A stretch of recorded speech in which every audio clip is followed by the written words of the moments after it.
Hi everyone, it's Jez. Welcome back to a new video. Today I'm going to be doing the mid-year freakout book tag, I believe is what it's called. I've been seeing videos of this book tag recently and I wanted to do my own video. No one tagged me, but I just really wanted to do it. So I was actually supposed to film this earlier this month, but I was just a bit busy, and then we've had like storm after storm after storm, which was a bit of a stressful time. Yesterday was actually the first day that we had sunshine, like no rain at all. So yeah, thankfully we have another sunny day today so that I can film this video. So I wrote the questions here on my notebook, so I might be looking down. And also, I'm not going to be answering every single question in this book tag just because some of the questions don't really apply to me. This book tag was created by Ellie from Earl Grey Books. I'll have her channel linked down below in the description if you'd like to check her out. So the first question is best book you've read so far, and the book that I chose is The Midnight Gang. I would say this is the best book that I read so far this year just because I really enjoyed it. It's one of my 5-star reads of the year, and it's really just like up there in my list of books that I've enjoyed this year so far. Second question is biggest disappointment. So I actually have 2 books here. I don't know which one was more disappointing than the other, so I couldn't choose. The first one is Sphere by Michael Crichton. So I don't know if it's my fault or not for having expectations from this book. I just remember reading the blurb of this book and being very excited because it felt like a premise of like an action movie or like thriller action sci-fi movie that I would really be interested in watching. A side note, I haven't actually watched the movie because there is a movie adaptation of this book. So yeah, I think I just had like these expectations of what I was going to be seeing throughout the book, and the things that I was thinking and then the things that I was reading just did not match. The beginning of this book was very promising. Like the first half of the book was very good. I really enjoyed the first half. It's just that second half where it fell down for me. Like the first half was just so exciting. It was action-packed, and there's just this wonder and like excitement of going to this place that they discovered. Getting to explore around the place was so cool. Yeah, just things fell a bit flat during the latter half. Like not only because characters were dying off, but also like it was just a lot of like speculation between the characters and like not much going on because I think, the characters were getting weary of each other and stuff. It was just a bit boring in comparison to the first half. At the end, I was just confused because things were not explained. I can't really say much because I don't want to spoil it, so I was just confused by the end of like what happened or like how and why things happened like that. And then when I listened to the unabridged version, those questions were still left unanswered. And then the second book is The Capture by Catherine Lasky. So I listened to an audiobook of this. So first of all, I watched the movie. I love the movie, and it was the reason why I wanted to read this book series. And then I guess, again, I think it's just me of having such high expectations or something. I just had these expectations because I've already watched the movie. I know what is going to happen. And then when I started reading the book, I think it was okay during the very beginning. I think I was expecting it to be more fast-paced just because this is a like middle grade book series. I believe I was expecting for more action in the book. I mean, granted, there was like a lot of things happening. It just felt so slow. I don't know if it's because of the pacing or, the taking time to really describe the places, describe the setting, describe the characters, and like really build this world for you. I don't know. Again, I was listening to this on audiobook. I don't know if it is because of how the narrator was reading. Speed of talking is not like, it's not that fast, but it's also, I wouldn't say slow, but it felt slow. Like, I don't know. Maybe if I read the physical book, I'll have a different opinion. So those are the 2 books that were the biggest disappointment for me. Again, it's probably because I just had like these high expectations. So, okay, next question. Biggest surprise. The biggest surprise for me was definitely Jaws. I already know what was gonna happen because I've seen the movie. I guess like with the experience of listening to this audiobook, it just felt like I was like rewatching the movie. So I was just having like a nice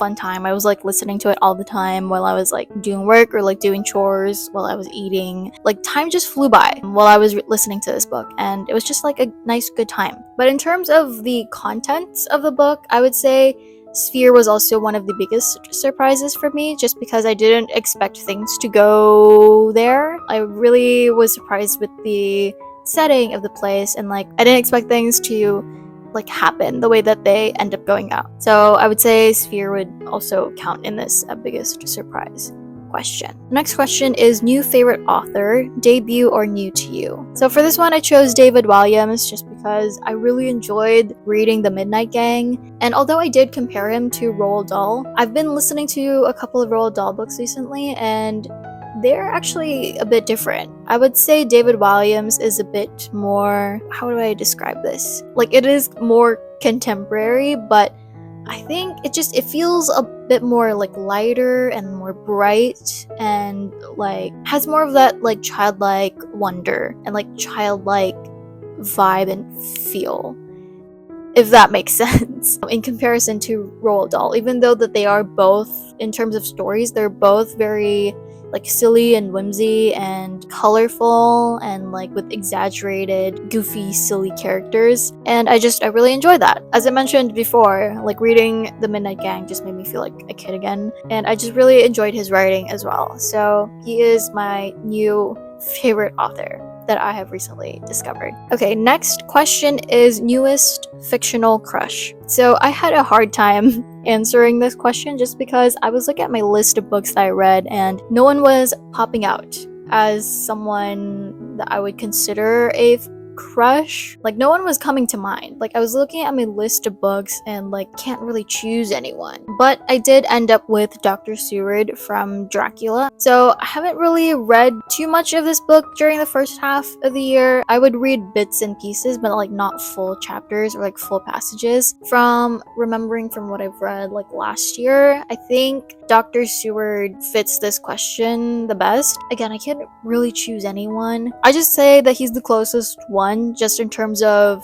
personality. We don't really get much like physical descriptions of him, but based on his personality and how he acts and treats other people, like he seems like a great guy. Next question is newest favorite character. For this one, I chose the porter from The Midnight Gang. I did not expect him to be my favorite character of this book. I thought I was gonna like maybe like one of the kids or like the main character, but in the end the porter just stole my heart. He is such a sweetheart. He's so kind and sweet, and he has a bit of like a tragic backstory, and he is not physically attractive. I forgot what illness he has or what, but he's just like not, I feel bad for saying this, but he does not look normal. One leg is shorter than the other, and regardless of that, he is such a precious and kind person, and that's why he's my newest favorite character. He's just so sweet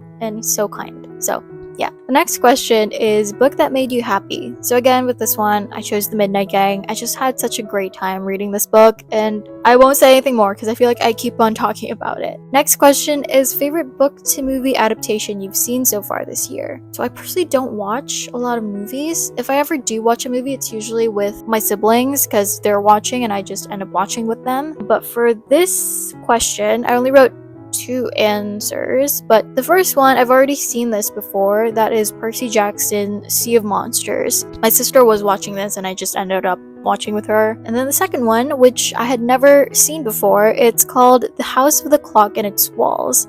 I think this is a Disney movie and it stars Jack Black and Cate Blanchett, which is why I was kind of interested in watching this movie. It's Cate Blanchett and Jack Black, like, come on. So I did not know that this was a movie adaptation of a book. The original book is written by John Bellairs. I don't know if I'm saying that right. So yeah, I did not know that this was a movie adaptation of that book. I just remember when we were like choosing for something to watch, like a spooky, like Halloween-y movie to watch, this was one of the like movie posters that came up, and we decided to just check it out because it had Jack Black and Cate Blanchett. Did I enjoy this movie? I would say I did, but I personally would not rewatch. Like, it was fine, it was fun, but I personally would not watch again. That's just me though, and I'm also like not the target demographic of this movie. So the next question is most beautiful book you bought this year. Oh my goodness, I actually have it. I forgot this question was here, so I did not plan ahead. So honestly, I only bought 4 books this year. The first one that I bought was Nixia, and then you guys have seen The Snow Spider and The Midnight Gang, but this one is the second book that I bought this year, and I would consider that this is the most beautiful book that I bought this year, which is Dracula by Bram Stoker. This is the Puffin Classics edition. This is the specific Dracula edition that I really wanted to get, and thankfully I found it in Biblio. When we first went to Biblio last year, I had already seen this book, I just didn't buy it. So I had the audiobook, but I don't think I had listened to it yet during that time, or if I did, I wasn't too far along into it. But then when I did start really listening more, and I found that I really was enjoying the story, I really wanted to get a physical copy for myself. So here it is. It's so pretty. Look at it. It's really pretty. At least I think so. And I love that it's just this black and white and red. I think it looks really good. This is actually pretty close to how I imagined Dracula in my head, except that I imagined him to have longer facial hair, like a longer beard, longer stash. Not really with this blackish hair. I was picturing him more with maybe grayish, whitish hair, kind of like Saruman. Yeah, that was how I was picturing Dracula. Kind of like how Saruman looks like. Okay, and then the last question for this book tag: what books do you really need to read by the end of this year? So for this question, I only put the audiobooks that I have on Audrey because unfortunately they recently announced that they are closing down, which is a bit unfortunate and a bit upsetting because it's one of my favorite audiobook apps to listen to audiobooks. In their announcement post on Instagram, because I saw this on Instagram, but they also sent an email to all of the Audrey listeners. But I saw the post on Instagram, and in the caption, I believe, they wrote that after some time the app will not be working the way that it should be working, not play the audiobooks anymore and stuff like that. So I would really love to get to all of the audiobooks that I have left on there. So I have Dracula, I have been reading it, and I think I am around 60 to 70% through the book already. So I have 5 or 6 hours left of the audiobook. I think I really need to get to finishing it because the other audiobooks are also pretty long. I also have Pride and Prejudice on there, Mrs. Dalloway, I also have The Great Gatsby, and The Tenant of Wildfell Hall. So those are the audiobooks that I have left on Audrey that I haven't listened to yet. So yeah, I just want to get to these audiobooks before the app just doesn't work anymore. Those are all the questions. If you'd like to do this tag, feel free to tag yourself and make a video. So yeah, that is it for today's video. Thank you so much for watching, and I'll see you guys in the next one. Bye!